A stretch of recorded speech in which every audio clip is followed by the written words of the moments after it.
Este es el día. Today is the day. Guerreros mentales, gladiadores intelectuales, karatecas pensantes van a debatir una pregunta. ¿El universo tiene un propósito? De este lado está el sol, de este lado está el águila. Vamos primero a tomar una moneda, echar un volado, y si sale sol o águila, en función de eso, el primero va a empezar. Les voy a decir las reglas del juego. Los tiempos son absolutamente estrictos. La primera regla del juego: no hay golpes bajos, no valen comentarios e insultos o ningún tipo de referencia personal. ¿Estamos de acuerdo? Do we agree? Ellos ya saben todas las reglas, pero nada más las estamos reiterando. El debate tiene 3 rounds. El primer round se llama golpe al cerebelo. Your first statement es golpe al cerebelo. Cada uno de ellos, de este lado los ateos, de este lado los teístas, tendrán 6 minutos for your open statement para decir su principal afirmación. El universo tiene un propósito. Los ateos dicen que no, los teístas dicen que sí. 6 minutos, primer round. Van a pasar al ring y van a debatir. Segundo round, la mitad, 3 minutos para replicar. Si lo primero fue golpe al cerebelo, el segundo va a ser gancho intelectual, réplica. Después vamos a tener 200 segundos, 3 minutos con 20 segundos, para que ustedes tomen nota, recapaciten, pero escuchen a una persona que esté en el medio del debate, el gran maestro Michio Kaku, del cual también le damos la gran bienvenida. Él está en la mitad. Una vez que él haya hablado, viene el knockout. Y cada uno va a tener 1 minuto 30 segundos. Es decir, son 6, 3 y 1:30. Posteriormente, algunos de nuestros ponentes, el que lo desee, va a tener 1 minuto para lo que nosotros llamamos el round 13. ¿Estamos de acuerdo con las reglas del juego? Yo pido una moneda que me iban a traer, por favor. Si sale águila, ustedes empiezan. Si sale sol, ustedes empiezan. Y ahorita voy a presentar a los contendientes. Salió, this is sol, this is águila. Salió sol, you will begin, ¿ok?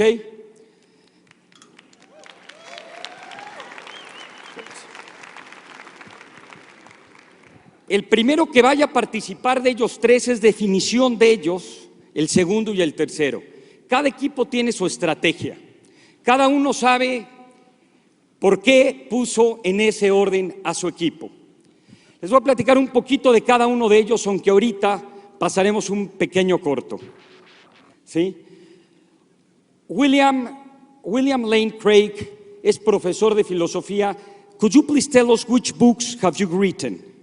Well, for example, I've written the book Theism, Atheism, and Big Bang Cosmology, published by Oxford University Press, and my signature book, Reasonable Faith. Reasonable Faith es un libro que ha movido al mundo. Welcome to the debate.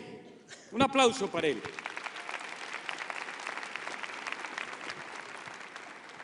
Tenemos un profesor de filosofía, tenemos un rabino que, además de que le voy a preguntar qué ha escrito y qué quiere decir del mismo, yo les comparto que la revista Newsweek lo ha catalogado como el rabino debatiente número 1 que sí tiene congregación. Welcome, Rabbi David Wolpe. Thank you. What would you like to say about yourself? That I'm delighted to be here. And what have you written? My most recent book is called Why Faith Matters. ¿Por qué la fe importa? Thank you very much. Thank you. Douglas Geivett, it's also an honor to have you. Profesor de filosofía, share with us some of the things that you have written. I have a book called Evil and the Evidence for God, and more recently a book on faith, film, and philosophy. Ha escrito más de 12 libros. Peso completo, los teístas. Ahora vamos con los ateos. Otros gladiadores intelectuales. Matt Ridley, they already know you, but please share with us some of the books that you have written. I wrote a book called Genome, the autobiography of a species in 23 chapters. And most recently I've written a book called The Rational Optimist, How Prosperity Evolves. Autor de temas de genes, de economía y de evolución. Thank you. Un aplauso para Matt Ridley. You will be the first one. Okay. Richard Dawkins, you don't need again an introduction, but please share with us some of your books that you have written. That say The Blind Watchmaker and The God Delusion and The Greatest Show on Earth. Eso entre muchísimos otros. Y también un aplauso, si lo recordarán, el primer año, el director de la revista Escéptico, este gran magazine, autor de libros sobre historicismo, pero sobre todo Why People Believe Weird Things. Michael, welcome again. Un aplauso también para Michael. Tell us about you. Muchas gracias. So I publish this magazine, Skeptic Magazine, and my latest book is Why Darwin Matters, and the answer is because evolution is the answer. Ok, peso completo también. Señoras y señores, sin más preámbulos, el corto para empezar con la pelea.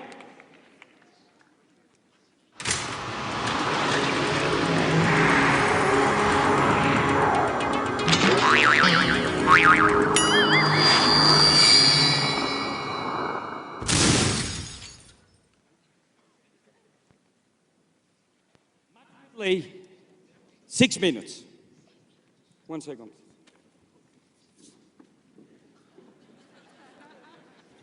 Do you need warm up or something? No. Welcome, please. I want to begin with a joke. There were 4 engineers sitting in a bar discussing the subject of God. And the first engineer said, I have been looking at the genome and I have concluded that God is a genetic engineer like me. And the second one said, I've been looking at the skeleton and I've concluded that God is a mechanical engineer like me. And the third one said, I've been looking at the brain and it's clear that God is an electrical engineer like me. And the fourth one said, I'm a civil engineer. I know that God is a civil engineer. How do I know? Because who else would put a waste disposal pipe through a recreational area? In Voltaire's novel Candide, there is a shipwreck in which Candide and Pangloss and their friend Jacques are shipwrecked in the harbour of Lisbon just before the Great Lisbon earthquake. And Jacques drowns. And Candide is upset about this, but Pangloss explains that you don't need to be upset because Lisbon harbour was created in order for Jacques to drown. The 1755 earthquake at Lisbon had a huge impact on Voltaire because he saw people argue that there must be a purpose in something like an earthquake. Else why would it happen? And that what the purpose must be to punish Lisbon for its sins. He wrote in his poem, was then more vice in fallen Lisbon found than Paris where voluptuous joys abound. He was attacking the philosophy of theodicy, Leibniz's idea that all is for the best in the best of all possible worlds. And Voltaire points out, with this satire in Candide, the kind of muddle you get into if you look for purpose in everything in the world. So why do we think there is a purpose? Because there is a pattern. And I think we've been misled into mistaking a pattern for a purpose. We don't have good words to describe how this pattern comes about. So we get into a verbal confusion trying to understand it. But it's clear that things have function in the world. It's clear that our brains are for thinking. And it's clear that there is progress. There is progress in evolution. We see larger and larger animals and more complicated structures appearing on the Earth. It gets set back by disasters, but then again you get a gradual incremental improvement in the way that life operates, and so that a creature would defeat its ancestor of 1 million years before. And you see the same in economics. You see the same in human society. We are experiencing progress. Technology is advancing. In my lifetime, smallpox has been extinguished, and the cell phone has been invented. In my lifetime, the living standard of the average person on the planet has trebled, the income of that person. Child mortality is down by 2/3. So there is an arrow, there is a direction, but there is not a destination, because these directions could go in almost any direction. You could throw them off into any way. And how does this come about? Well, it comes about through a bottom-up process. It's not a top-down process. We've made that discovery. Adam Smith and Charles Darwin and people like that stumbled upon this idea at the end of the Enlightenment, that it is possible to have order without ordaining it, that it is possible to have, in a phrase, emergent order. And it's one of the most beautiful ideas that human beings have ever come up with. And just as we embrace the idea that we can have an ordered society without having an absolute monarchy, that democracy can work. We didn't used to think that in the 17th century. We do think that now. So I think we should learn to embrace the idea of emergent order rather than top-down design. The idea that as people interact together and as life interacts, as genes interact, you can get patterns emerging which are fascinating and which solve problems and which produce functional order and symmetry and beauty and all these other wonderful things we see in the world. But there is nobody in charge of the process, and there is no destination. It's a wonderful journey, and we don't know where it'll take us. Thank you very much. Okay, thank you very much. Please, William, it's your turn. 6 minutes.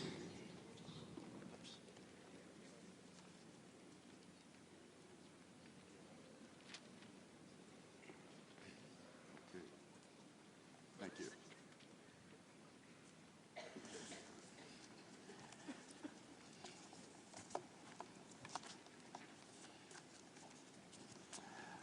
I'm grateful for the opportunity to participate in this debate on one of life's most important questions. Does the universe have a purpose? And in today's debate, we on the affirmative side are going to defend two main contentions. First, that if God does not exist, then the universe has no purpose. And secondly, if God does exist, then the universe does have a purpose. Let me say a word in defense of each of those contentions. First, if God does not exist, then both man and the universe are inevitably doomed to death. Man, like all biological organisms, must die. And the universe, too, faces a death of its own. Astronomers tell us that the universe is expanding, and as it does so, it grows colder and colder as its energy is used up. Eventually, all the stars will burn out, and all matter will collapse into dead stars and black holes. There will be no light, there will be no heat, there will be no life. Just the corpses of dead stars and galaxies, ever expanding into the endless darkness and the cold recesses of space, a universe in ruins.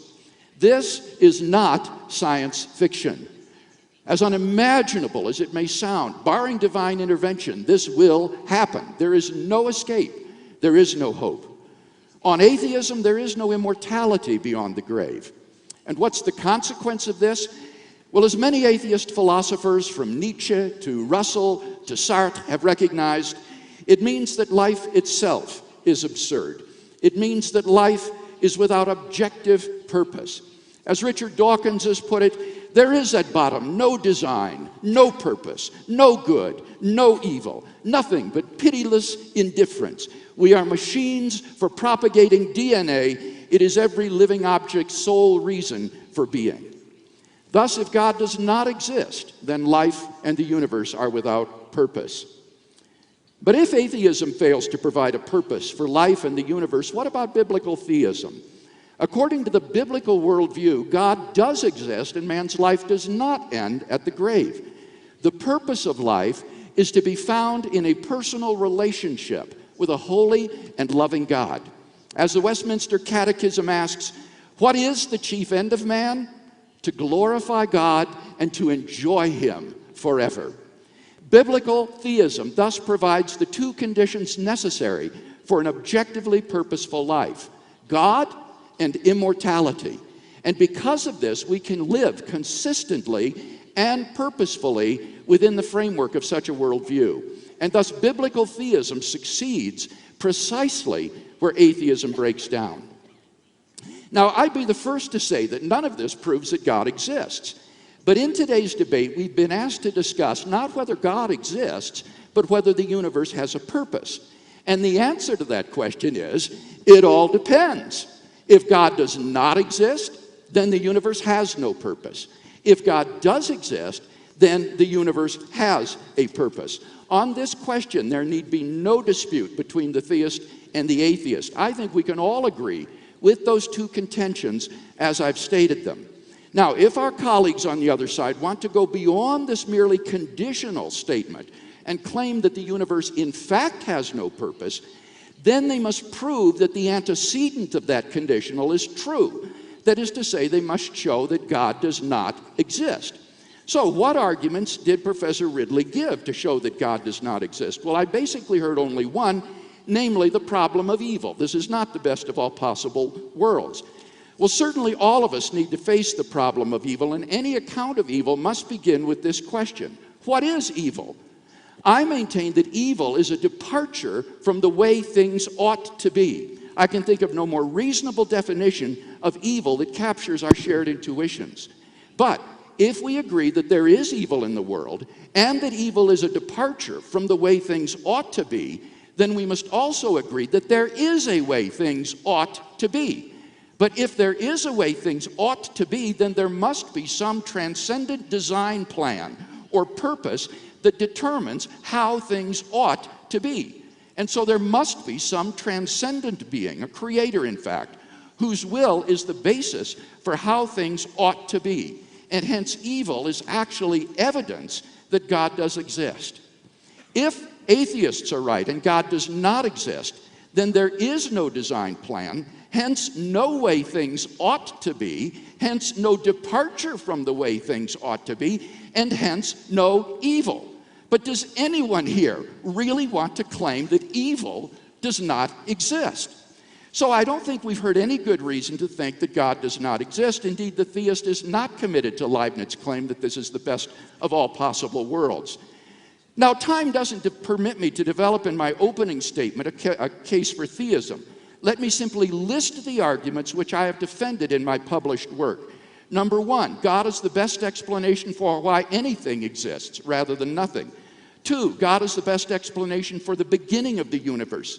3, God is the best explanation for the fine-tuning of the initial conditions of the universe for intelligent life. 4, God is the best explanation for the existence of objective moral values and duties in the world, including evil. And 5, the very possibility of God's existence entails that God exists. If you're interested in a detailed discussion of these arguments, Time is out, I'm sorry. see my book, Reasonable Time is Faith. over. Thank you very much. Michael Shermer.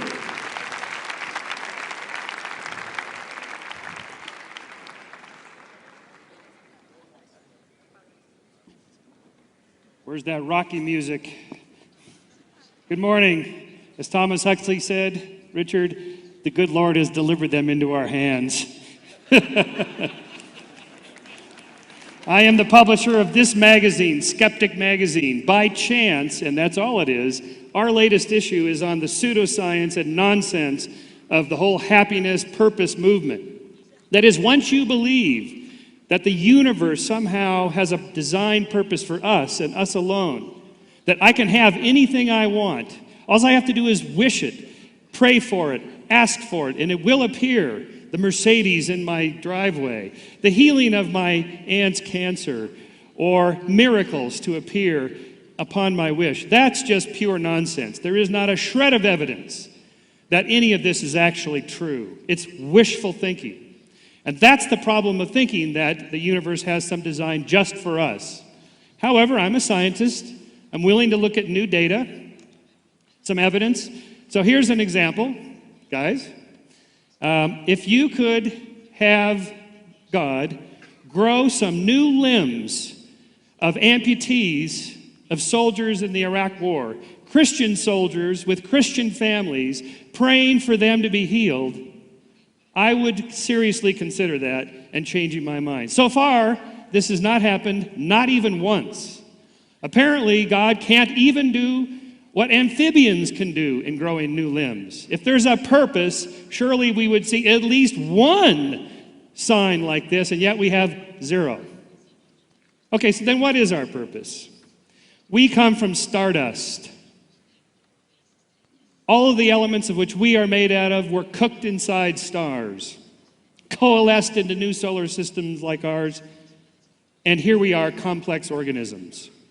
For 3.5 billion years, life has evolved from one generation to the next, not one broken chain in this long link. Darwin said, instead of finding this to be depressing, as our opponents think this is a grim worldview, in fact, it's an ennobling worldview. Darwin said, when I view all beings not as special creations, but as the lineal descendants of some few beings which lived long ago, they seem to me to become ennobled. It's ennobling to think how fortunate we are to be part of that 3.5 billion year long chain. We are an integral link in that. What could be more uplifting than that? But there goes more than that. We have big brains. We do many different things to contribute to this lineal descent of getting our genes into the next generation. And in fact, there's a science that studies this. That is what makes people happy, fulfilled, and feeling like they have purpose. There are 4 things you can do. 1, deep love, family commitment to another person. Even a person of the same gender, by the way. And that's okay. Thank you. I don't know if this is an issue in Mexico, but it's a big issue in the United States. To think that you would condemn somebody for their nature and deny them the opportunity for deep love and marriage just because they're different from you. How unchristian is that? And yet that is the position they take.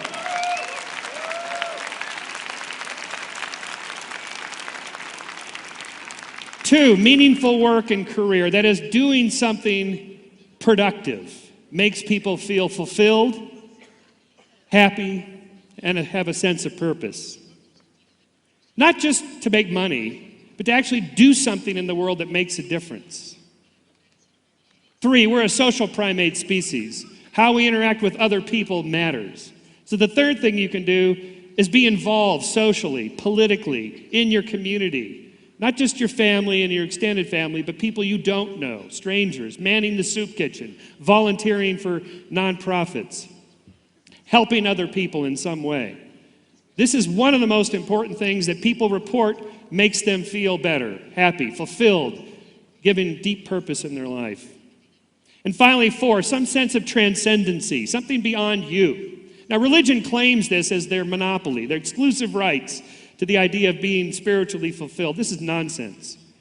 The religious worldview is so small, so medieval in its just tiny little proscenium right here, the stage on earth of which we're acting out this drama just for some grand life to come. No, that's not what counts. What counts is the here and now. If there is no afterlife, if there is no God, how important it is now what you do. Now is what it counts. Your relationships with other people now is what counts and matters. Not so you can chalk up some points for the next life, to get a bonus and move up the ranks into some special country club on high. No, what you do now matters. And I will finish mine with a quote from Helen Keller. Most of you probably know Helen Keller, who was blind, deaf, and dumb, 1930s. Who found deep significance, wrote, I know no study that will take you nearer the way to happiness than the study of nature. And I include in the study of nature not only things and their forces, but mankind and their ways. And the molding of the affections and the will into an earnest desire, not only to be happy, but to create happiness. And it all comes down to this. The simplest way to be happy is to do good. Do good.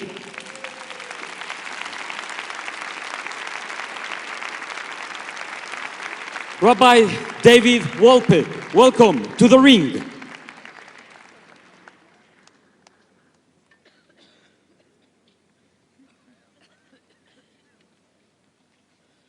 I think that it is wonderful and intriguing that we have such tremendous, brilliant energy, all devoted to explaining why we have no purpose.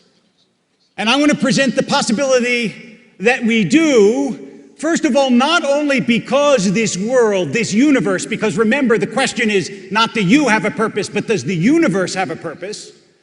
Not only because this universe is balanced on a knife edge.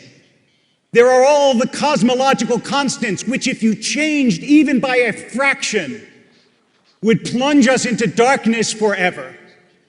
Not only because the universe is so finely tuned and finely designed, but because all of you, all of us, have inside of us this remarkable mechanism that is able to comprehend the mechanisms of the universe. Because you can, with your mind, embrace that which is larger than you, than your life, than this world. Because your mind can actually discover the laws that operate the universe. Steven Weinberg, the physicist who would be sitting on this side of the table or of the boxing ring were he here, said, the more we comprehend the universe, the more meaningless it seems. But of course, that's almost a contradiction. Because you can't comprehend it if it's meaningless. Nonsense can't be comprehended. Only meaning and order and purpose can be understood. And the very endeavor of science is about the idea that the world is about something. If it's not about anything, then how could we study it? How could we understand it? And that leads, of course, to the third point. In addition to the fact that the world is fine-tuned, that we can understand it, it is that the world operates according to laws. And that's an astonishing thing that we are so used to that we don't realize how amazing it is that the world operates according to fixed laws. That alone should awaken our wonder. And wonder is a critical part of what we have to understand about this debate. Yesterday, we heard an erudite, entertaining, and combative talk from Professor Dawkins that proved that religion does not work according to the canons of science. And Michael Shermer got up and said, where is the evidence? If you would regrow a limb, I would believe it, as though, again, religion is supposed to operate like science. But I want to remind you that science is not the only mode of knowing. It's not the only paradigm for understanding. In fact, everybody here, in that which matters most to you in your life, relies on something other than science. Why do you get up in the morning? Is life worth living? Whom do you choose to love, and why do you believe love matters? Those are not scientific questions, and yet you live your life by those questions. We shouldn't think that if you can't put it in a test tube, or you can't see it in a microscope, or you can't spot it in a telescope, then it doesn't matter and it doesn't exist. We live our lives by intangibles, by poetry, by love, by dreams, by aspiration, and these things are not susceptible to repeat experiments, to disproof. When we talk about whether the universe has a purpose, you can't locate that simply by doing astrophysical experiments. That's not how you find whether the universe has a purpose. Now, you might say the universe has a purpose the way the kitchen has a meal. That is, it contains all the ingredients you need. But we're not asking if the universe has purposes. We agree to that. We're asking whether the universe has a purpose. And as my colleague said, in order to believe that, you have to believe that the universe has a purposer, somebody who generates that purpose. And we may not know what the purpose is, and we may never understand it. But remember, experiments are not the only ways of understanding. And here, I want to take the motto of this conference, and I want to extend it a little bit and suggest to you that you consider it carefully. The motto of the conference is, don't believe everything you think. And I think that makes sense, because sometimes, just sometimes, about the central questions of life, you should believe what you believe. Thank you.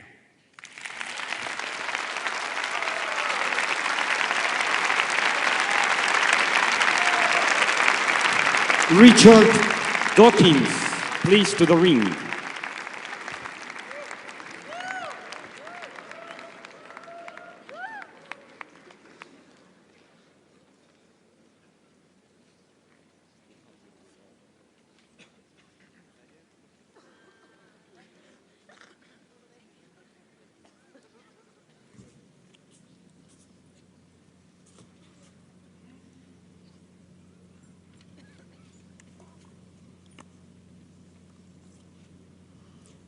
My colleague Peter Atkins, whose works I recommend to you, I think that it's high time that a scientist won the Nobel Prize for Literature, and Peter Atkins would be my nominee for that.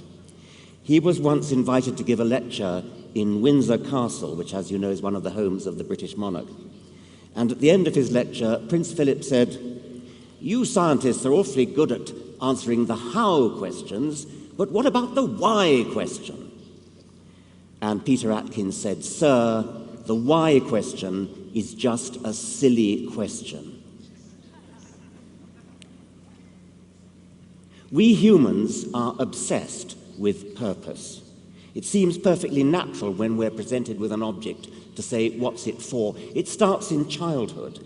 The psychologist Deborah Kellerman has investigated this very interestingly with children, offering them a question like, "Why do you think these rocks are pointy?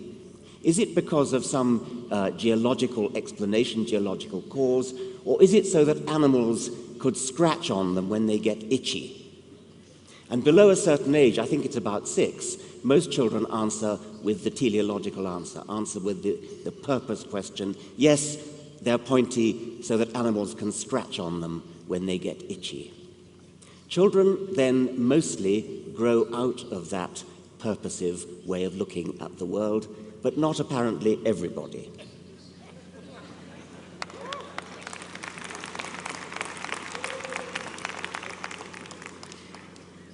In medieval times, I've got to try to work this. Who's good with iPads? I'm trying to get... Oh, here we are. Okay. In medieval times, divines would look at living things and see purpose for human benefit in them. In the 19th century, the Reverend William Paley thought that the louse was an indispensable incentive to cleanliness. Savage beasts, according to an Elizabethan bishop, fostered human courage and provided useful training for war. Horseflies, for an 18th century writer, were created so that men should exercise their wits and industry to guard themselves against them. Lobsters were given hard shells so that before eating them we could benefit from the improving exercise of cracking their claws. Another medieval writer thought that weeds were there to benefit us. It's so good for our spirit to have to work hard pulling them up. Now, it's not difficult to see that such people would also have found purpose in the physical world, in mountains. What's the purpose of a mountain? What's the purpose of a stream? We humans love to see purpose everywhere. And it's one of the great achievements of science, I think especially Darwin, but other scientists as well, to show that the impulse that we have to see purpose in anything doesn't work. And he did it not with the easy things like mountains. I mean, essentially any fool could see that mountains don't have a purpose. He did it with living things. And living things on the face of it have purpose written all over them. We look at a bird's wing, an engineer looks at a bird's wing, an albatross wing, say, and sees that it's perfectly designed for the particular way of flying that albatrosses have. Swifts have a different way. You look at an eye, you look at a heart, you look at a kidney. Everything looks designed. The Reverend William Paley himself, who was one of the earliest, one of the most coherent, I should say, advocates of this point of view, elevated the living world as being the most important place where you can find evidence for, as he thought, a deity.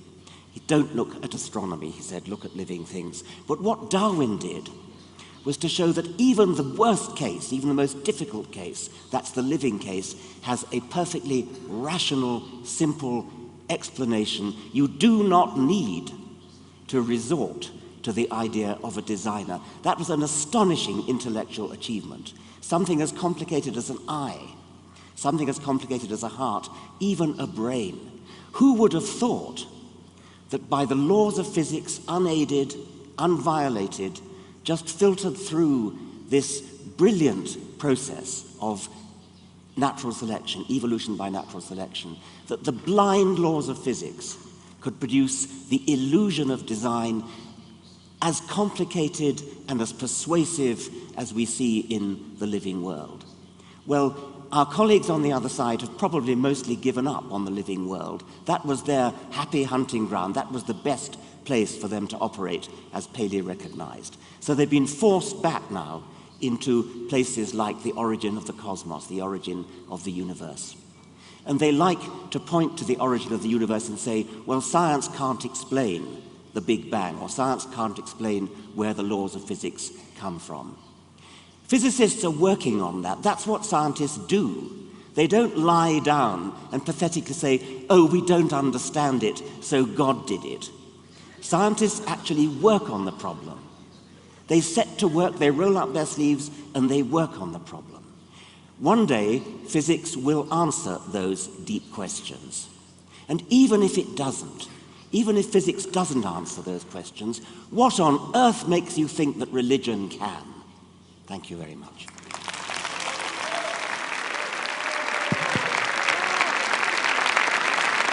Douglas Geivett, please, to the ring.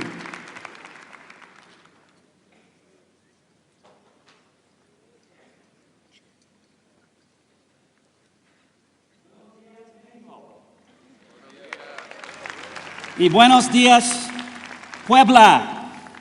Me da mucho gusto estar aquí con ustedes, platicando en poquito español y participando en este debate. Prefiero hablar en español, pero es mejor para todos nosotros si hablo inglés. Buenos, empiezo en inglés. The three of us here hold that life and the universe do have a purpose, but only if God exists. Recall the two contentions that William Lane Craig mentioned in his presentation. Number one, if God does not exist, then the universe has no purpose.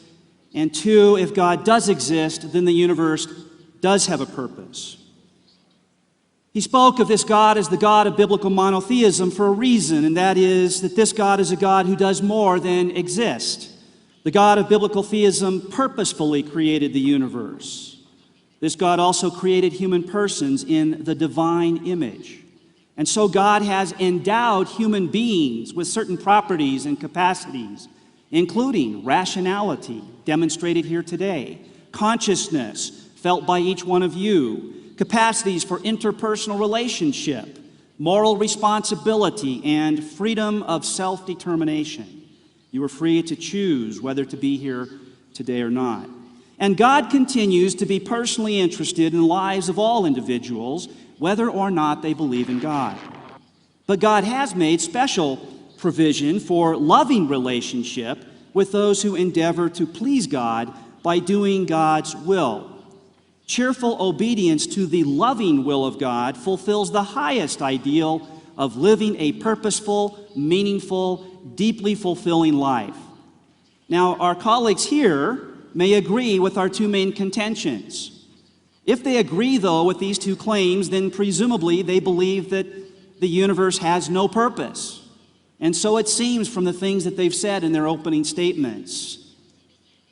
And this because they believe that God does not exist. But let's suppose that they disagree with our first contention and that they hold that life and the universe do have a purpose, even if God does not exist. Like us, they need to say something about what this purpose is. And Michael Shermer attempted to say that, but of course, many of the practical suggestions that he gave about how to live our lives for purposeful aims are things that theists and atheists can agree to. I would like to know what is distinctive about the atheistic point of view. If the universe exists by accident, then there is no intention behind the origin of the universe. Apparent design in the universe is a bizarre figment. And it would be a bizarre figment for it to be so apparently designed and yet not really designed, as Richard Dawkins thinks. The universe is not moving toward any goal, and neither is human behavior or human history. Stuff happens, and that's about it.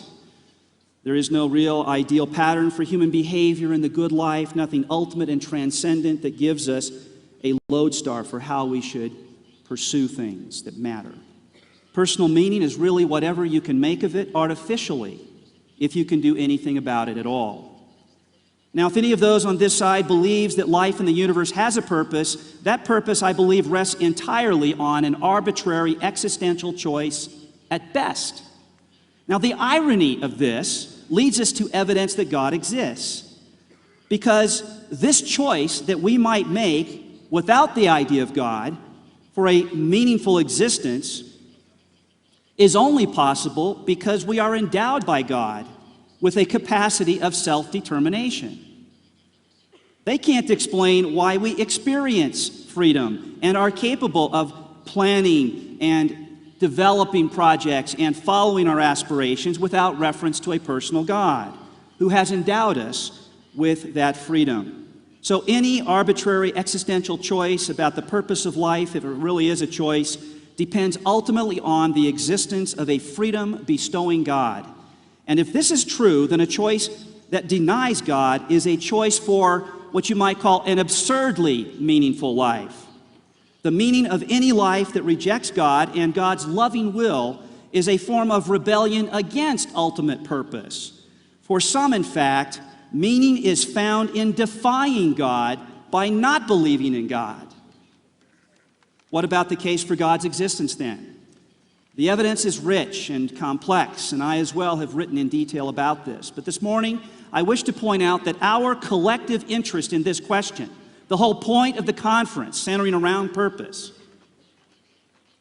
does the universe have purpose, is itself a signpost for the existence of God. To be concerned with a question like this, we have to be creatures of a certain kind. A naturalistic, evolutionary account of human existence and human nature, it seems, cannot explain the capacities we have as creatures to take seriously this problem of human purpose. If we were nothing but stardust or an accidental collocation of atoms, as Bertrand Russell said, there would be no question of human purpose and no problem of human meaning, and then no point in this conference. Thank you. Y gracias.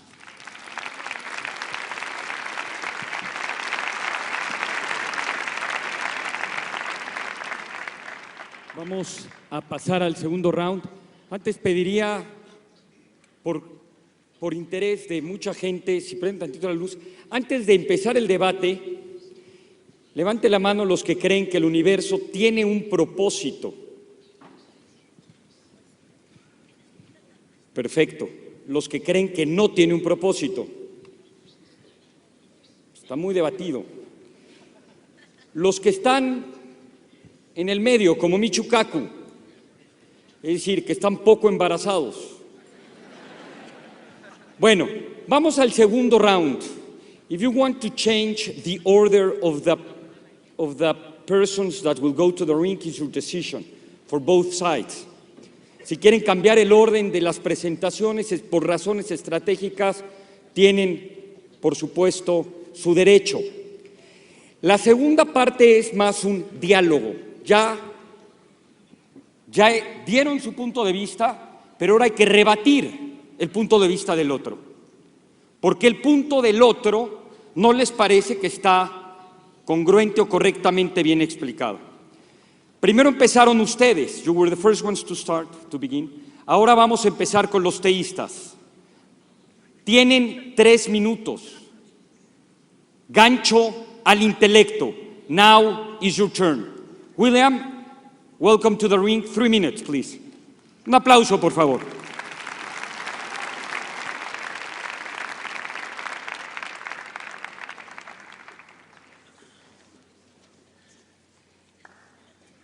As I look at my notes for the debate this afternoon, I think there's wide agreement among us on the two contentions that we said we would defend. First, that if God does not exist, then there is no purpose for the universe, and our colleagues seem to agree with that. Secondly, on the other hand, if the God of biblical theism does exist, then clearly there is a purpose for universe and for life, and that's found in relationship with God. The question then is, have the two sides presented arguments and evidence for or against the existence of God? Now, so far as I can see, all I've heard from the atheist side is the argument from evil, which I answered and has yet to be replied to. We heard an argument from evolutionary development, but that obviously doesn't prove that God is not the supervisor who created life through evolution. That doesn't in any way prove atheism. I haven't seen any other argument for atheism in tonight's debate. So while we can agree that if God does not exist, life has no purpose, we've not heard any good or compelling evidence for the antecedent of that conditional, that God does not exist. By contrast, I think we've heard 10 arguments that I list for the existence of God. The argument from why anything exists rather than nothing, the argument from the beginning of the universe, the argument from the fine-tuning of the universe for life, the argument from objective moral values, the argument from the possibility of God's existence, David Wolpe's argument from the comprehensibility of the universe, number 8, the argument from the law-like structure of the universe, number 9, Doug Geivett's argument from the nature of existential choice, and finally, number 10, the very nature of human beings as capable of asking questions of purpose. All of these, I think, constitute a powerful cumulative case for thinking that there is a transcendent creator and designer of the universe who is the locus of absolute moral goodness, and in relationship with whom we can find the purpose and meaning of the universe. I think the most reprehensible position represented in tonight's debate is Richard Dawkins' claim that why questions are just silly. These are the deepest existential questions that human beings can ask, and to refuse to ask such why questions is to reduce human being to mere animals, which is, of course, exactly what Professor Dawkins believes. We're just animated chunks of matter in motion. Love, questions of meaning, and so forth are all ultimately just spin-offs of the blind bioevolutionary process.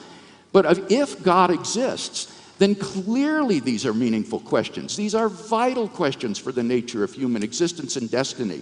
The tragedy would be that if God does exist and you miss his purpose for your life because you think these are silly questions and therefore don't need to think about them, would be the ultimate tragedy.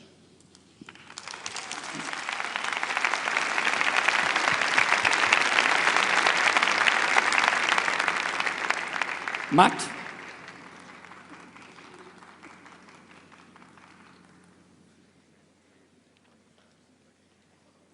I'm only hearing straw men. I'm hearing that there's wide agreement that God, if the universe is not to have a purpose, then it must mean that God doesn't exist. But I think the universe doesn't have a purpose, not because I think God doesn't exist, but because I look at the universe and conclude that the universe doesn't have a purpose.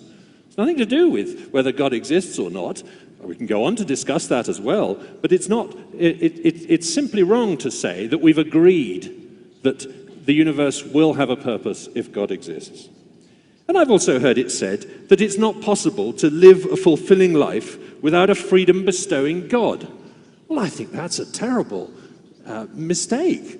And there are lots of us who live extremely fulfilling lives with a wonderfully purposeful experience, in which we do our own purposes, but that doesn't mean the universe has a purpose, and it doesn't mean that there's a freedom-bestowing God. I've heard it's a bizarre figment that things seem to have a purpose, that there is function and order in the world. I don't think it's a bizarre figment at all. I think we've amply demonstrated that it's quite possible to have order and pattern and complexity in the world without there being a destination and without there being a top-down designer. And we've heard from Rabbi Wolpe that people live their lives by things other than science. And rightly so, of course they do. But that doesn't mean that we can find in that other than science the definition of God. That's the God of the gaps. I mean, I could just as easily say the great spaghetti monster therefore exists because you live your life by more than science. The search for the purpose in life is a bit like the search for the secret of life itself, which theology thought it had a stranglehold on for many centuries. And then as science began to investigate, first of all, it fell back to saying, well, yes, there's special chemicals for life, but then they synthesized urea, and that argument went out the window. So then they said, well, there's going to be special protoplasm. There's something mystical and irreducible in living organisms that is not present in non-living. And then we found that a very simple chemical called DNA actually explained everything we needed to explain. And then we said, well, the genetic code is going to be very special. It's going to have unusual features that we will never be able to understand. But it turned out to be a simple linear digital recombination. And then we found that the genetic code was a frozen accident. And then we looked for special human genes, and we didn't find them. We found we've got the same 21,000 genes as a mouse. We just use them in a different pattern and a different order. So I think the search for a purpose in life is like the search for the secret of life. It's simply retreating. They're retreating step after step to try and find it in physics, to try and find it in the Big Bang, to try and find it in the initial conditions of the universe. Anywhere where at the moment we can't understand something. But to say that the purpose of life is not to understand something doesn't seem to me to be a very satisfying answer. David, please.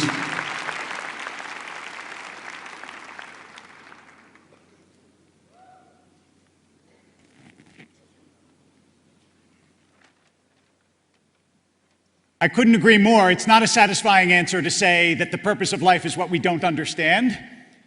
But it does seem to me that in some sense what all of this comes down to is what you believe about yourself.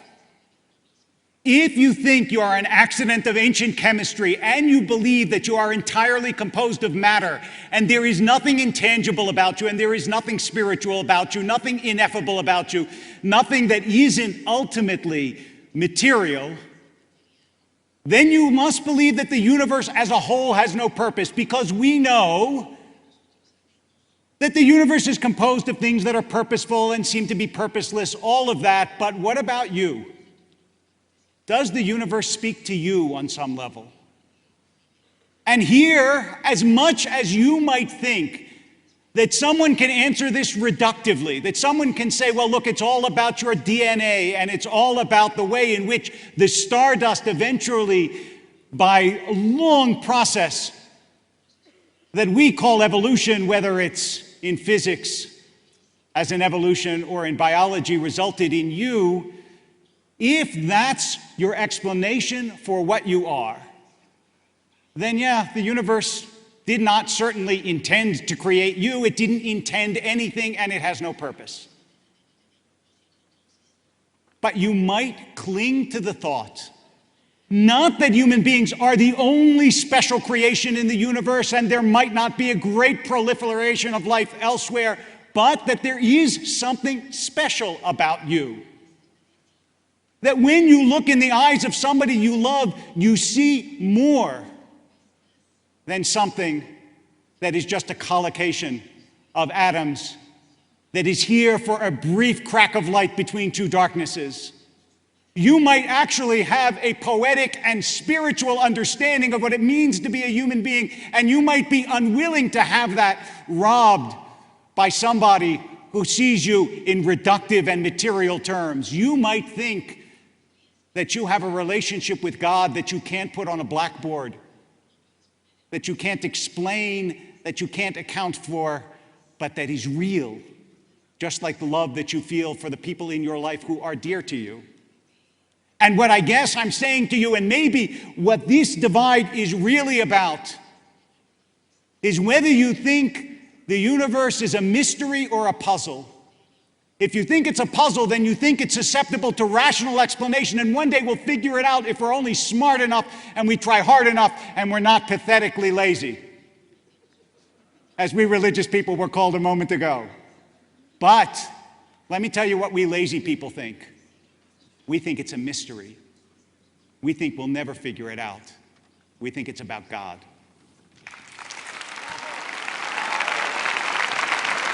Michael Shermer.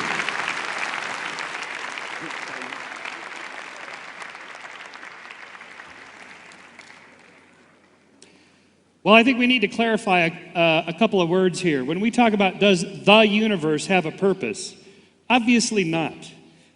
The universe is mostly just stars and planets and comets and other stuff. But just take stars, for example. There's hundreds of billions of them in our galaxy. There's hundreds of billions of galaxies. Most of the universe is just stars. All they're doing is converting hydrogen into helium under great pressure and heat. That's it. They're not sitting there thinking, I got to give Michael Shermer some purpose here because, you know, if I don't, he's going to kill himself or something. No, they're just converting hydrogen into helium. Gentlemen, we're in agreement on this. You know this is true. What you're arguing is that because I can't think of any purpose outside of stars burning hydrogen into helium, therefore there has to be a God. We're not debating whether there's a God or not. Don't you think, even if there isn't a God, that you should find some purpose? This is, in a way, a kind of argument from ignorance. Because there is no answer, therefore there must be a God. Or the argument from personal incredulity. Because I can't think of an answer, therefore there has to be a God. So what they're arguing is that because I can't think of a purpose outside of God, therefore there must be a God. Gentlemen, maybe there's a God, maybe there's not. Either way, don't you think you ought to roll up your sleeves and see if you can figure out some useful things to do to give yourself purpose outside of God? Don't you think that's worthwhile?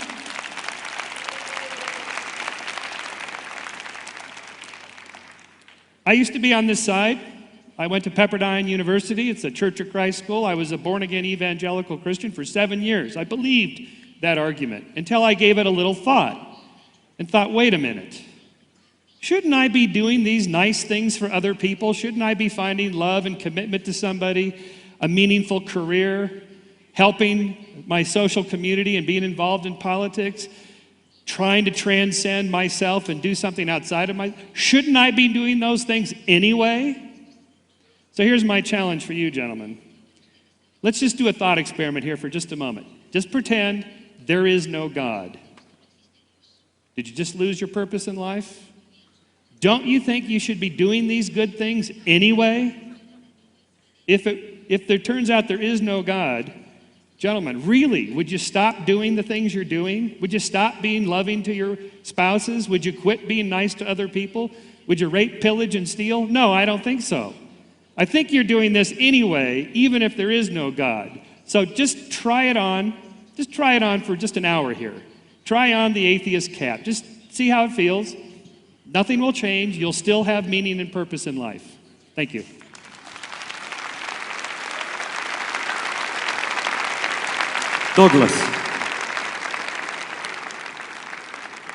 Douglas, it's your turn. No? The three of you have... Please.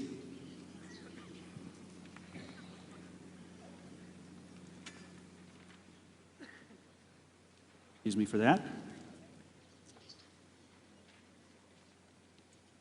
Matt Ridley, who spoke earliest, spoke of pattern versus purpose and suggested that what we have demonstrated is pattern, but what we can't observe is purpose. There's function as a function of pattern, but still no purpose towards which these things are moving.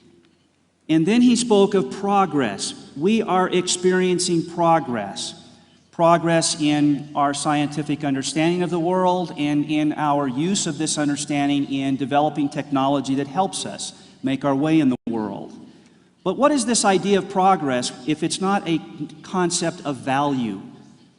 Something that is ultimately of some good value. What makes this a point of progress unless it's just simply change, movement from one state to another? It has to be progress only on the condition that the movement is towards something better. And the idea of better imports the notion of value. But it seems to me that his conception of pattern without purpose leaves no room for value. He says we do not agree that life has purpose if there is a God, but he didn't give us an argument that life does not have purpose even if God exists. So I'm not sure why he would assert that without any support if that's what he believes. He says that it's been amply demonstrated that it's possible for all of the patterns that we see in the world to be produced from the bottom up. Well, that's a lot different than saying that we know that it's true. I'm not sure we know that it's possible. He hasn't demonstrated that. He's just saying we do know that it's possible. And I'm saying we don't know that it's possible, but even if we did know it's possible, that wouldn't tell us that's what we should believe, because something else might also be possible, namely a top-down explanation, which is actually a better explanation, and that's what we've been arguing. So it's not good enough to say this is possible. Now, Michael Shermer has said that it's obvious that the universe has no purpose, that all that stars do is convert hydrogen, convert hydrogen into helium. But let's put it this way, if stars weren't doing that sort of thing, you and I wouldn't exist. And so it does matter whether these things do exist, these stars, and have the properties they do, and whether the laws of nature are as they are. Turning to Richard Dawkins, I was really surprised to hear him speak of the horseflies and the lobsters, picking the really easy, cherry-picking the really easy cases of medieval belief as to why these things exist. And it's good for a laugh, but I think people who believe that the universe has a purpose are bound to have the last laugh when responding to any naturalist who says, everything is merely apparent design. We're not talking about horseflies and lobsters. We're talking about the whole kit and caboodle, and he wants to say none of it is purposeful. Thank you.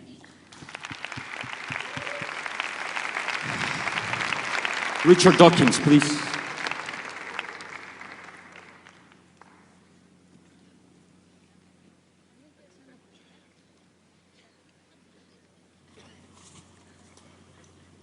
I think the whole case the other side is putting really comes down to an emotional case rather than a rational one. William Lane Craig seemed to think that it would be so intolerable, so disagreeable that we are doomed to death, that the universe is doomed to death, somehow playing on the heartstrings, playing on the emotions. It's not nice to think that we're all going to die. It's not nice to think that the universe is going to die a heat death and that everything is going to come to an end. It's not nice to think that everything is meaningless. And therefore, somehow that must prove that there is purpose in the universe, that there is some sort of top-down supervising God. David Wolpe seemed to, I thought rather disagreeably, claim for the theist side a monopoly on such things as love and the things that, again, touch the heartstrings.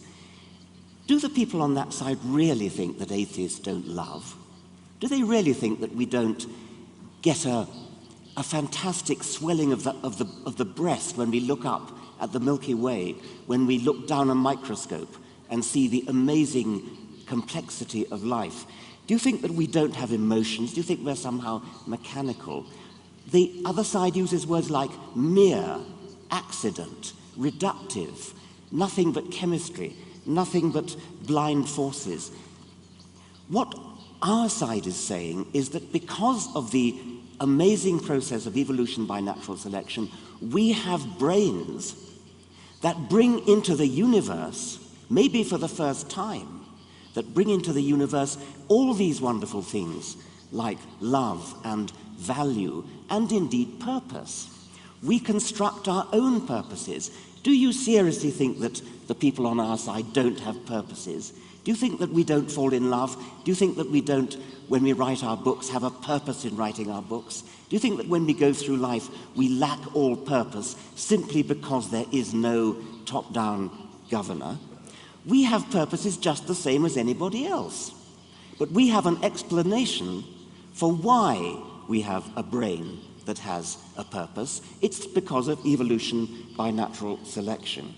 Now, Mr. Craig was critical of me for refusing to answer the why question because I said it's a silly question. The mere fact that you can ask a question in the English language doesn't make it a question that deserves an answer. I could say, what is the color of jealousy? It's not a sensible question. It's a silly question. And the same goes for the question of why is the universe the way it is. Wow, wow, wow, wow. Wow. How are you? It's good? So far, so good? Sorry. Ahora vamos con Michio Kaku. Michio Kaku. Wait a second, please. It's really an honor to see you again. Para quien no conozca a Michio Kaku, para mí, sin duda alguna, es el promotor científico más importante de la época contemporánea. Ha escrito N número de libros, ha salido en N número de programas, ha hablado de la imposibilidad de temas de la física, de lo que hablará posteriormente, pero sobre todo se está encargando de esta teoría de las cuerdas, la teoría M, esa gran búsqueda de una pequeña ecuación que Einstein intentó encontrar y que no pudo, y que yo creo que por lo menos el optimismo del maestro Michio Kaku tratará de lograrlo en esta etapa de su vida, que le deseamos muchísimos años y que lo logre. Michio Kaku considera que los dos lados tienen un punto de vista. Tiene usted, profesor Michio Kaku, 200 seconds to make your point. Welcome, please, to the ring. Un aplauso al profesor Michio Kaku.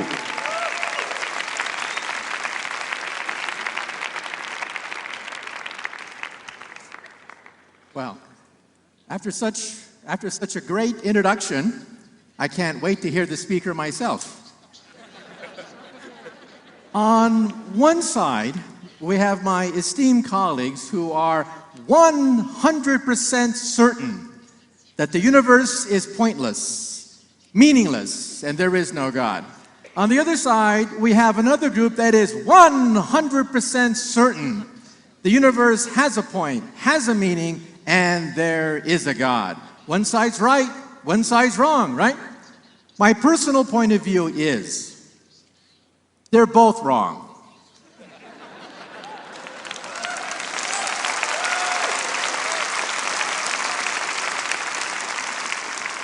What is science? Science is based on decidable statements. If I drop my cell phone, I know it's decidable that it will fall under gravity. Science is based on statements that you can test, reproducible, decidable, falsifiable. But the question of does God exist, does the universe have a point, is undecidable. It is not part of science. It's like trying to disprove a unicorn. Let's say you want to disprove the existence of unicorns. It's really hard to do because maybe some island, maybe in outer space, there are unicorns. How do you prove that unicorns do not exist? Very difficult. Now, I'm a physicist. My goal in life is to complete Einstein's dream of an equation perhaps no more than 1 inch long, that will summarize all physical knowledge and allow us to, quote, read the mind of God. So what was his point of view toward God? Einstein said there really are 2 types of God, and that's the source of confusion. The first God is the personal God, the God of vengeance, the God that smites the Philistines, the God that answers your prayers, the God of Moses and Isaac and Jacob. Einstein said he couldn't believe in that God, but there's a second God, the God of Spinoza, Leibniz, the God of harmony, beauty, simplicity, elegance, that the universe could not have been an accident. So I see no evidence of God. However, that doesn't mean that there is no existence, there's no meaning. That doesn't mean there's not a purpose or a God out there. I just can't see it in the equations of physics. So in string theory, which is what I do for a living, we think we have a candidate for the theory of everything, the theory that eluded Einstein. And so we even now have a candidate for the mind of God.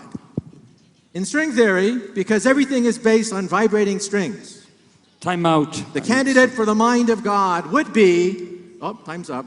Michio Kaku. Just your The last candidate word, for please. the mind of God would be cosmic music Thank you. resonating through 11-dimensional hyperspace. Thank you very much. Thank you very much. Thank you very much, Michio Kaku.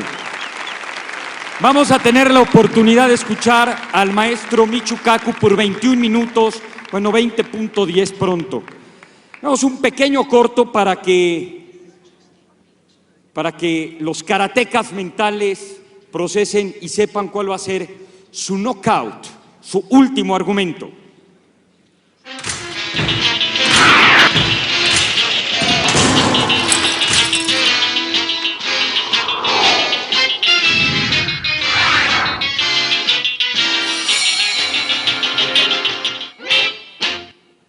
¿Listos? Are you ready? 1 minute, 30 seconds. Would you mind to start? ¿Quién quiere empezar?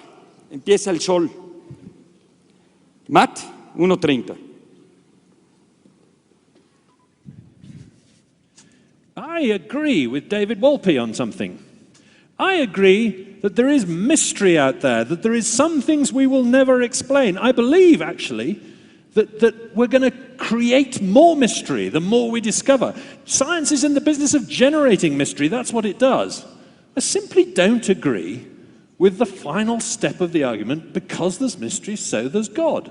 Or because there's mystery, so there's purpose. I simply don't see the logical connection in that. I think mystery, and I think Michio Kaku's right, there's mystery, there's things we're not going to know the answer to.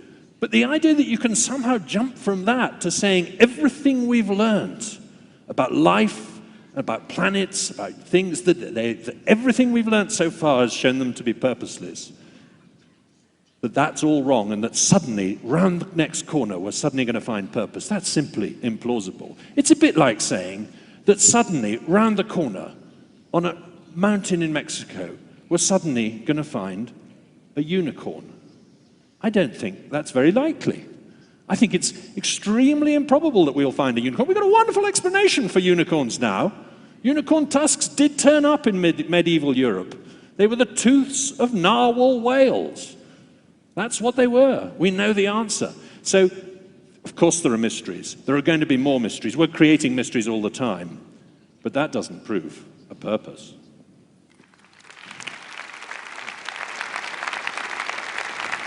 William.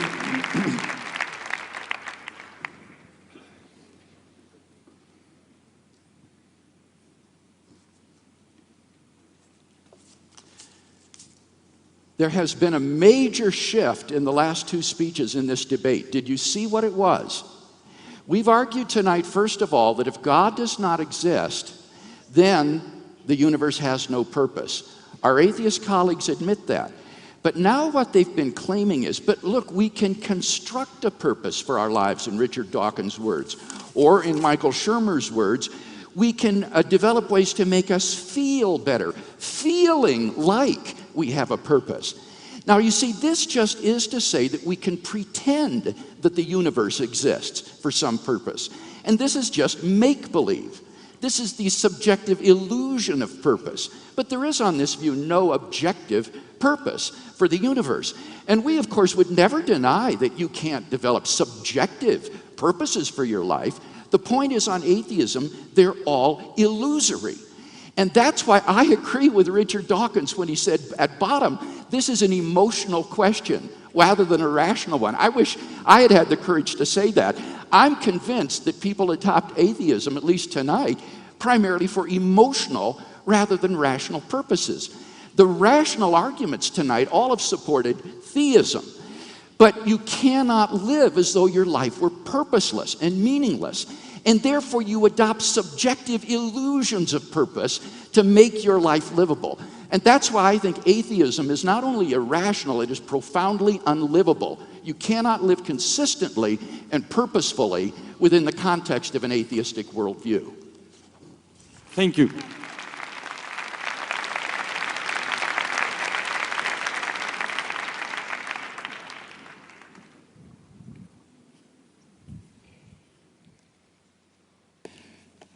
I have to correct my own colleague, Richard Dawkins. Richard, jealousy does have a color. It's green. Shakespeare figured that out. And there's a reason for that, a good evolutionary reason. Okay, gentlemen, and Michio, and technically you're right, we can't prove or disprove that there's a God, but please understand, Michio, these guys argue that you can prove it through science and empirical tests and reason and so on. We're arguing that they haven't done so from a scientific perspective. That's the only reason we deal with it on that level. Professor Craig, we don't pretend to have purpose when we love our spouses and have meaningful work and career and do things for other people. If we were pretending, they would know. Your spouse would know if you're faking it. You actually have to believe it. It's real purpose. The real purpose we have, to finish where I began, is that this long lineal chain, 3.5 billion years of life on Earth without a single missed generation, and here we are. We have inherited the mantle of life's caretaker on Earth, the only home we've ever known. The realization that we exist together for a narrow slice of time in a limited little parsec of space elevates us all to a higher plane of humanity Time out. and humility. I'm sorry.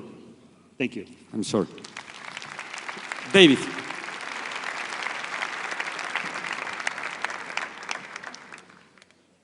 Four things I did not say. One, I never said scientists don't have poetry and love and so on. I said they're not susceptible to the scientific method. That's very different. Second, I did not say that my opponents were pathetically lazy. Third, I did not say they were childish. And that's why, fourth, I did not say that good manners in argument are only on our side and not on their side. But here's one thing that I did say. I've sat at the bedside of scores of people who are dying. I've held their hands. I have faced death several times myself through illness. I know what it is to understand that you are ending your life in this world. And I know what it is to ask yourself the question, is this the only world, or is the universe something greater and something deeper? We don't claim we can prove God. We don't claim we can prove purpose. We do claim that our intuition of purpose is not empty, it's not foolish, it's not childish, and it's not stupid. That when I hold the hand of someone who's dying, that I really do believe that I usher them into another mode of being. People have believed that since the beginning of time, and the fact that not everyone believes it today doesn't mean it is not true. After all, though he slay me, still will I believe in him. Thank you.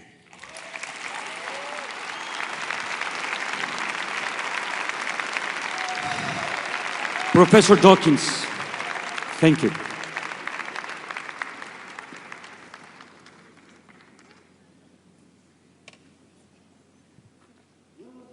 When you hold the hand of somebody who's dying, it's nice for them to think that they're going to a better place. Of course it's comforting. That doesn't make it true. You cannot argue for some truth about the universe by saying that it would be nice if it were true. Of course there is mystery. There is enormous mystery in the universe, and that's what science is working on. To respond to that mystery by saying God did it, to respond to that mystery by saying, oh, there's just some divine designer who figured it all out, that is lazy.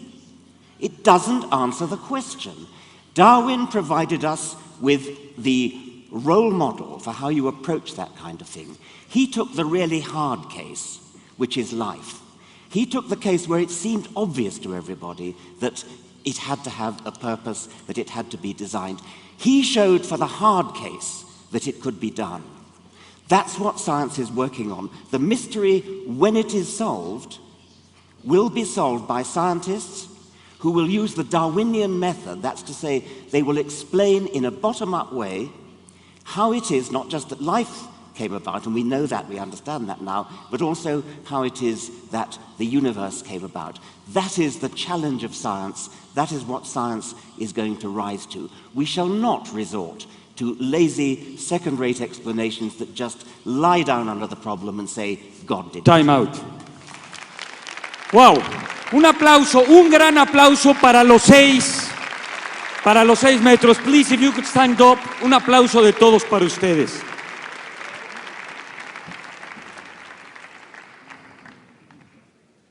Well, I have to say that I'm surprised by what Michio Kaku said at the very beginning in ascribing to our team 100% certainty in what we have argued.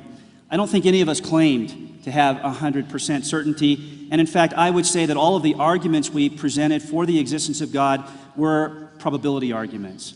And they are arguments to the effect that the existence of God is so likely that it is the way we ought to bet with our lives if we should have purpose. That is not 100% certainty.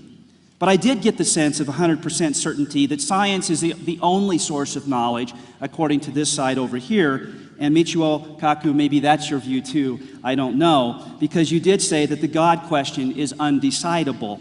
How undecidable?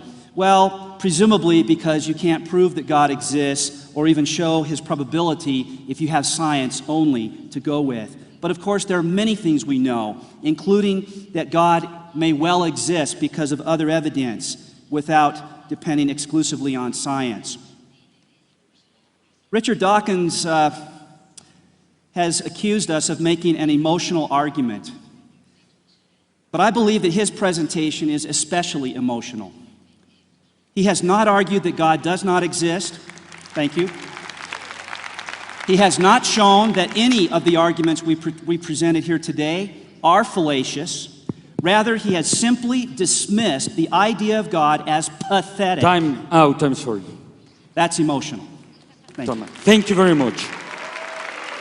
Wow.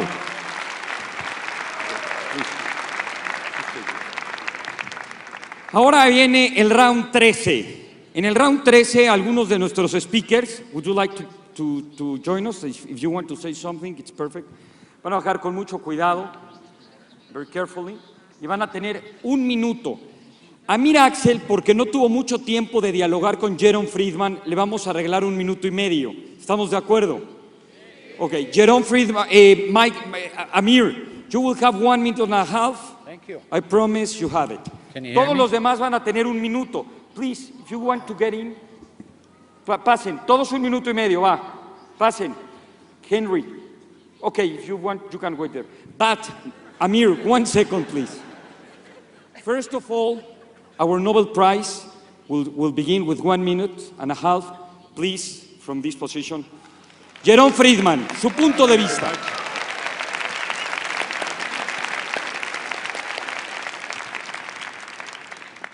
This has been a fascinating debate, and what it really is the contrast between knowledge attained by observation and knowledge obtained by revelation. And they're quite different. Knowledge obtained by observation is testable, and it's always being tested, and you can actually put numerical probabilities on it. Knowledge obtained by revelation is not testable, and you cannot really assign a sensible probability to it. And that is really the source of the great controversy. Now, the question of the purpose of the universe is the following. You know, if you say, what is purpose? Purpose is the reason for doing something, or the reason for existing. Now, this implies that the universe has to have a reasoning creator. Personally, I do not feel that I see enough evidence to support that point of view. That's my own personal feeling from listening to all the arguments and observing what's around me. Now, it's true that we do not understand things completely in science. We probably never will.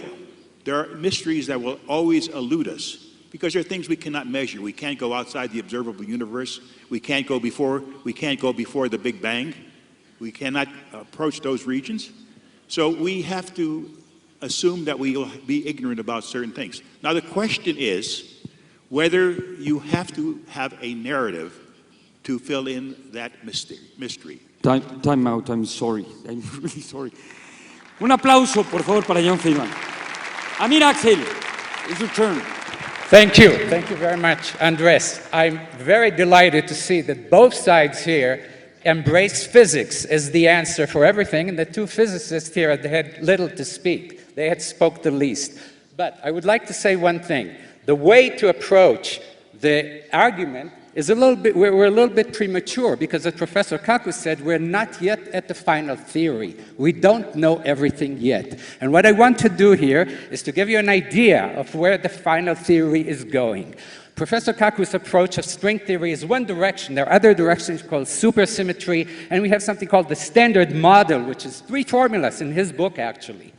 They all have to do with one principle, and that's symmetry. We don't understand symmetry, and we don't know why it's there. But we're getting close to understanding symmetry. Now, in the last 43 seconds I have, I want to give you one example of symmetry. The electron is a very interesting thing. It goes around once, and it reverses itself. So it has to go around twice in order to start where it began, to get back to where it began. You can try it at home. You think there's nothing in the world that does that. I go around a circle, I come back where I started, but I can't do it. There, try it at home. One last thing. There is a symmetry called SU5, which I can't explain to you, but it was invented by Sheldon Glashow at Boston University and another physicist. And if it's true, the universe will go away regardless of whether it's expanding and whether the stars are dying. Thank you very much. Bravo. Henry. So without the brain, there is no color, there is no sound, there is no pain, there is no good, there is no evil, there is no idea of God. As the brain evolves over the next millions or billions of years, we will embody more and more of the universe. We, the human, embodies or sees and thinks and feels more about the universe than an ant, than a cat, than a monkey, than a dolphin. The brain is part of the universe. So the universe itself has a direction. But whether there is a purpose giver from the outside is, I think, something that neither religion nor science is ever going to prove. However, I think what is absolutely clear is that the universe can give birth to a purpose, regardless of how pointless. Thank you.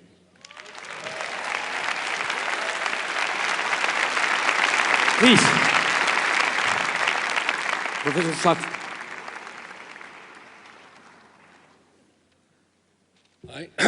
I'm Dan Schachter.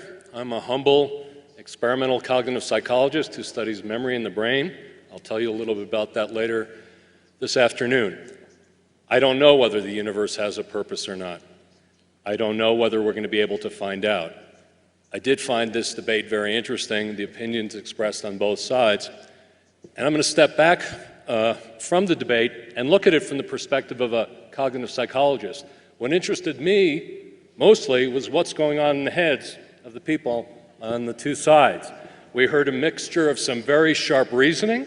We heard a lot of emotion. We heard people bringing lots of background baggage and belief to the table.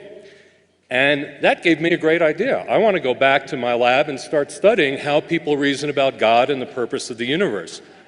I think there's a lot of interesting material here. Interestingly, last week I heard a talk at Harvard, where I'm based, by a social psychologist by the name of Nick Epley, formerly of our department, now at the University of Chicago. He put people in a brain scanner and asked them to think about God. And these were all people who believed in the existence of God. And what he found was very interesting, that a part of the frontal lobe, it's a part of the frontal lobe, I'm going to show you in my talk later today, the inner frontal lobe, that becomes very active when we think about ourselves, becomes similarly active when we think about God.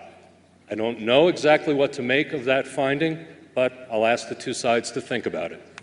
Thank you. Ya les platicaré mucho más de estos ponentes cuando pasen. Ya conocerán tanto a Daniel como a Doras Vitak. Por favor, Ada. Hi, you'll be hearing me speak today as well.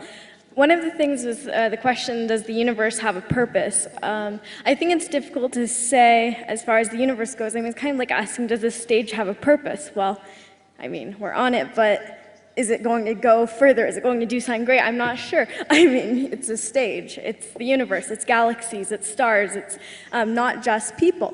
But I think a more important question to ask is, does whether the universe have a purpose or not, does that affect our purpose? My impression from listening to William Lane Craig and the rabbi to the side over here was that the universe not having a purpose took away from our purpose.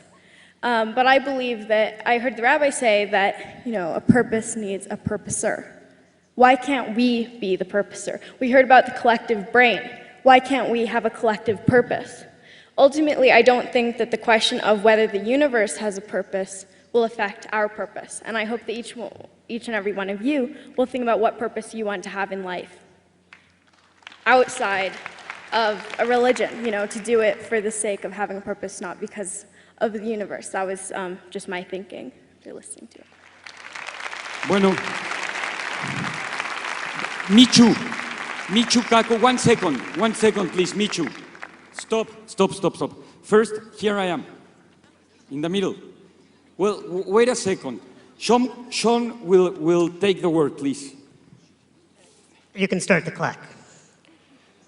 So, I'm a clinical therapist, and you'll be hearing from me today. And I've heard both sides, and I'm still in question myself, raised as a Catholic who still wonders about all of this universe. But what I do know is that when my patients come to see me, if they do not have a purpose, they unravel. If they do not have a purpose, they perish. What I hear is arrogance on the side of the atheists, that they believe that they are purposeful. But something as grand as the universe cannot be purposeful because, it's just space and empty. So that is arrogance to believe that an individual can have purpose, but something as grand and as vast as this entire space that we do not know all the answers, well, that cannot have a purpose. My friends, that is complete arrogance, and you must question it with your heart, your mind, and your soul. Thank you.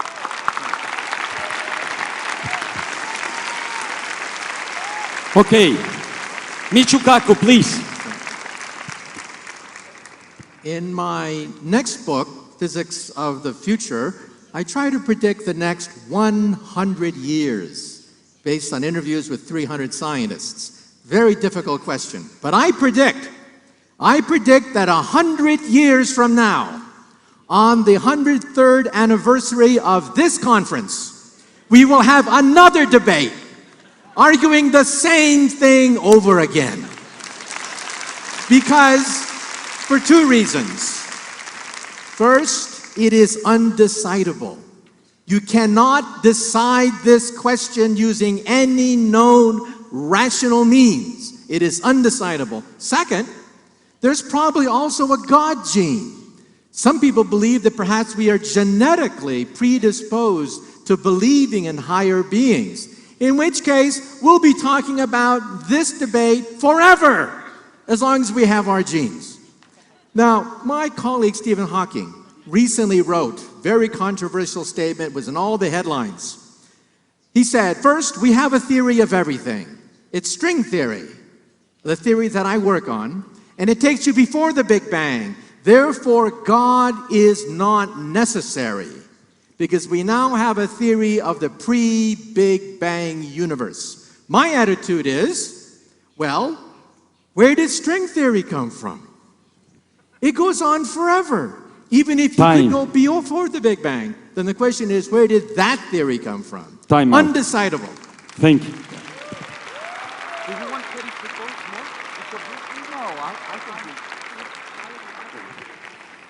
Una pregunta, ¿les damos a cada uno de los speakers 30 segundos más? Porque se quedaron con ganas. They say, no, I'm sorry. No, I'm just kidding. No, everybody say yes. Señoras y señores, 30 segundos. Eso es todo. Por favor, relojes, acomódense. Who want to begin? No. Each of you, but if you don't want to, you don't have to. Okay. Just to make what, a 1 minute? 30 seconds. 30 The seconds. close remark. Okay. I'd like to say one thing, and then you, and Okay, then All three. Bas, Up there? right here. or here. Or here? Okay, okay. Van, I'll go first. Go ahead. and Go, then go, you- go, go. if you want to, it's your Right. space. I've never been to a conference like this before. Most of the professional conferences at which I speak are philosophy conferences. So this is my initiation to this sort of IT subculture, information technology. And I would just urge you folks not to allow the IT community to become infected with the sort of self-defeating scientism and anti-religious bigotry that has characterized, for example, Richard Dawkins' talk yesterday. You need to realize that outside of this sphere, the most brilliant philosophers and many scientists in the world today are outspoken theists, and that this is a rational and defensible point of view. Thank you very much. 30 seconds, please. Last remark. Matt. I don't like hearing the word bigotry of our position. We've searched for purpose in the large structures of space. We've searched for it in the subatomic particles. We've searched for it in natural history. We've searched for it in bodies. We've searched for it in genes. We haven't found it. Yes, it might be round the corner, but it doesn't seem very likely now. We found pattern. We haven't found purpose. That's telling us something. It's a unicorn. Thank you. David. I'm not so certain. I want you to know I have tremendous respect for the three adversaries here. I've read many of their books, of all three of them, and I think they have a great deal to say that's very important. It's not as though I come here assuming I have all the answers. I doubt all the time. Rabbi Nachman of Bratslav, a great rabbi, said he was a moon man. His faith waxed and waned. And I feel sometimes the same way. But with all your doubts, at a certain point, you have to make a commitment with your life. And so I follow the words of Ralph Waldo Emerson, who said, I fail every day, but to victory I am born. Time. Thank you very much. Matt, Michael, or Richard, whoever you want. All right.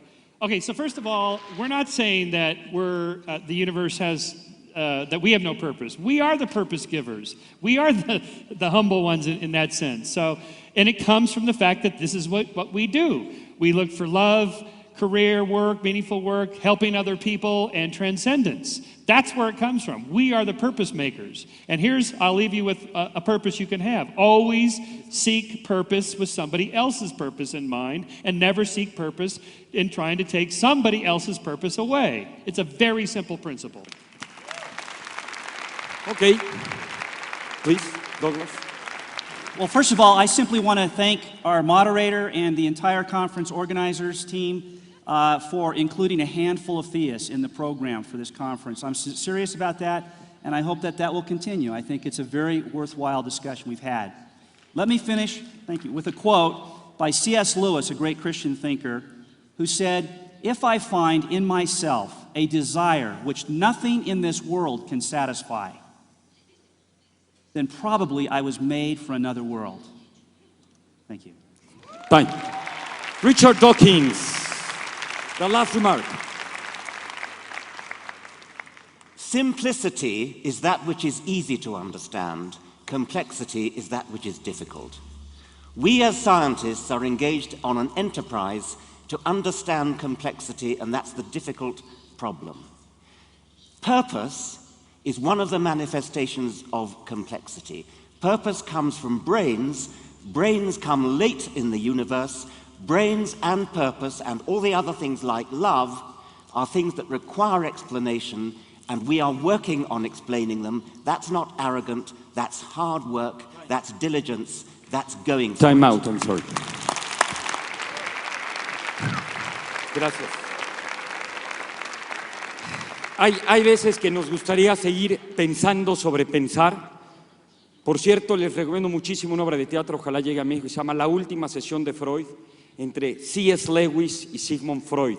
Es un debate parecido a estos en un consultorio. C.S. Lewis fue un ateo que se convirtió a cristiano, y Freud, como ustedes saben, siempre supuso y mantuvo de que la religión es una neurosis colectiva, y era ateo. Pero bueno, fuera de ese paréntesis, les quiero pedir de todo corazón, con el cerebro, con la emoción, en lo que crean, un fuertísimo aplauso para todos ellos. Michukaku. Michael Shermer, Richard Dawkins, Matt Ridley, please, William Lane Craig, David Wolpe, Douglas Perfect. Un aplauso para todos ellos. Sam, para todos ustedes. Esto lo podrán ver en YouTube, en la página de la Ciudad de las Ideas, en Proyecto 40, en Cinépolis. Un fuerte aplauso para todos ellos. Excuse me, if you can shake your hands in the ring, please. Jóvenes, señores, bajen esto. Come to the ring and shake the hands. Please, una foto del recuerdo del debate 2010 de la Ciudad de las Ideas. Se van a intercambiar libros y camisetas. No, las camisetas. Michukaku, please share it with us. A photograph, please, for the debate. Por favor, tomen sus lugares. Última pregunta antes de pasar al otro segmento. ¿Quién de ustedes estaba a favor de que había un propósito en el universo y después de este debate cambió de opinión? Por favor, levante la mano. 2 personas. ¿Qué pensabas? 3 personas. ¿Qué pensabas? ¿Estabas a favor o en contra, Valeria? Y ya antes pensabas que no. Cambiaste de opinión. A que no. Te convencieron los ateos. Well, ¿quién de aquí pensaba que no había un propósito y ahora piensa que sí hay un propósito? Tú. Ahora cambiaste de opinión. Muy bien. Pues, señoras y señores, todos los demás necesitamos terapia para abrir nuestro paracaídas. Un aplauso para ustedes. Regresamos, por favor. Tenemos un poquito de tiempo. Regresamos a las 12:30 para seguir con el programa. Muchas gracias.